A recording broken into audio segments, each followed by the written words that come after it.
Rosie put the very peculiar book down.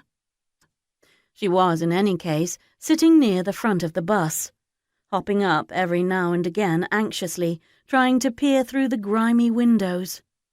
Why was the countryside so dark? Every time they left a tiny village with a few streetlights in the little single-decker green-painted bus with ripped ancient leather seats, it looked like it should have been retired years ago.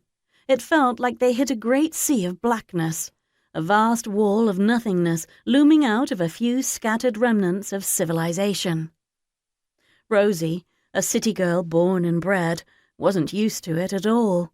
It was sinister up there. How could people live amid so much dark? She pictured the bus, the only point of light for miles around, trundling up and down hills, the only mark of civilization before what seemed to be a great endless night. The few people who had joined the bus in Derby, old ladies mostly, and a couple of foreign-speaking young men whom Rosie took to be farm workers, had all gotten off ages ago. She'd asked the bus driver, who had an enormous beard, to tell her when they got to Lipton, but he'd grunted at her in a non-committal way, which meant that now she was hopping up and down nervously every time they entered a village, trying to figure out from his head movements whether it was this one or not.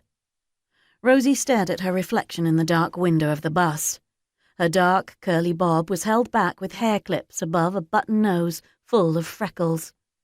Her large, soft grey eyes were probably her best feature, but now they looked worried, lost, and anxious.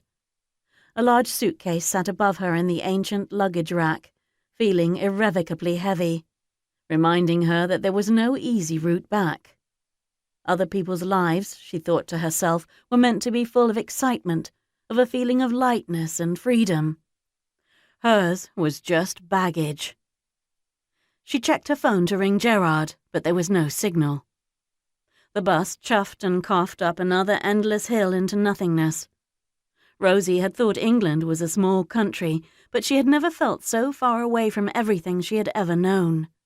She glanced anxiously at the bus driver, hoping he had remembered she was still there.